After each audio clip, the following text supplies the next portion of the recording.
Olá, esse é o canal da Igreja Batista Viva em Juiz de Fora, Minas Gerais. Eu quero agradecer mais uma vez você estar prestigiando, assistindo esse vídeo. E se você ainda não clicou lá para acompanhar e seguir o canal, nos abençoe lá, clica lá e faça o acompanhamento do canal e envia também o endereço para outras pessoas para que possam receber também essa mensagem e compartilhar aí com muitas famílias. O tema de hoje é estar no mundo e não pertencer ao mundo. Estar no mundo e não pertencer ao mundo. Isso não é nenhum enigma.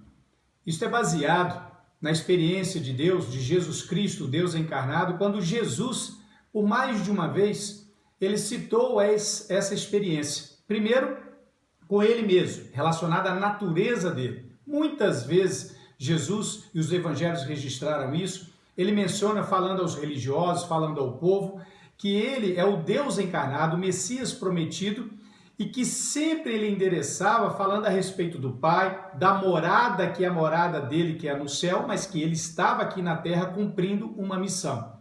E o mais interessante disso tudo, que Jesus, o evangelista João, no capítulo 17, ele retrata uma oração de Jesus, quando já estava muito próximo o momento da crucificação de Jesus, e Jesus junto aos discípulos, Jesus ora ao Pai e fala com ele: Pai, eu estou orando não pelo mundo, mas por aqueles que o Senhor me deu e que estão no mundo e que ainda também virão. Eu oro por estes, porque estes é que têm parte comigo. Aí então está o centro desta mensagem. Estar no mundo, mas não pertencer ao mundo. Isso faz toda a diferença na vida daquele e daquela que tem fé, naquele e daquela que crê na obra e no poder de Deus, naquilo que só Jesus Cristo é Deus. A transição nossa nesse mundo precisa ser compreendida dessa maneira. Aquilo que é terreno, ficará com aquilo que é terreno. Aquilo que não é terreno é aquilo que projeta para a sua vida e para a minha vida para a eternidade. Por exemplo, o vírus, o coronavírus, é terreno. Ele não vai para a eternidade. Porque Jesus garantiu que na eternidade, no céu, não haverá peste. Como também não haverá choro, não haverá pranto, não haverá fome, não haverá dor. Tudo que está relacionado ao terreno e aquilo que nos incomoda, no céu Jesus já nos prometeu que não haverá. O que cabe a eu e você é a nossa condição de qualidade de vida enquanto estamos no terreno. Porque quando chegarmos na eternidade, pelo poder e misericórdia de Deus, e aí já temos confirmada a certeza do que lá encontraremos.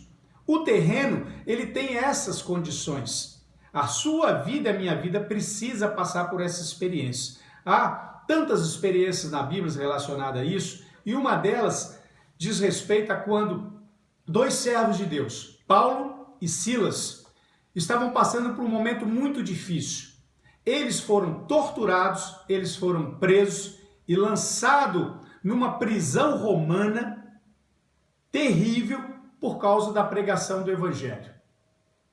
Aí que vai a relação do entendimento entre o que é estar pelo terreno e o que é estar no terreno, mas viver pelo eterno. Paulo e Silas, quando estavam presos, tomaram uma atitude totalmente diferente dos outros presos, que estavam atemorizados, que estavam sofrendo, que estavam gritando, mas eles não.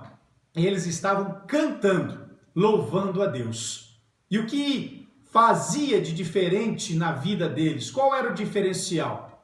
A obra de Jesus Cristo. Jesus Cristo, ele nos convida a ter parte com ele. Ter parte com Jesus é compreender o Evangelho. O Evangelho são a representatividade das boas novas de Deus. Aquele que entende a obra de Deus em Jesus Cristo, entende o Evangelho. Recebendo o Evangelho, passa a ter parte com Deus. Por isso que esse mesmo apóstolo, o apóstolo Paulo, ele fala assim: olha, agora já não sou mais eu quem vivo, mas Cristo vive em mim. Sabe o que significa isso? Imagine você e eu, estamos vivendo esse tempo de isolamento social. Estamos presenciando o sufoco que o mundo está passando, não só por causa da pandemia, mas também por causa da crise econômica, por causa de tantas outras adversidades. Qual é a diferença entre aquele que vive em função do mundo, como terreno, ou aquele que está no mundo, mas vive em função daquilo que é celestial, Cristo? É que uma vez que vivemos por Cristo, nós deixamos de viver pelo mundo, para o mundo, como o mundo, mas passamos a viver conforme a expectativa, a providência e a obra de Jesus Cristo. É como se você e eu imaginássemos Jesus estando aqui hoje. Como seria a vida de Jesus Cristo nesse tempo de pandemia?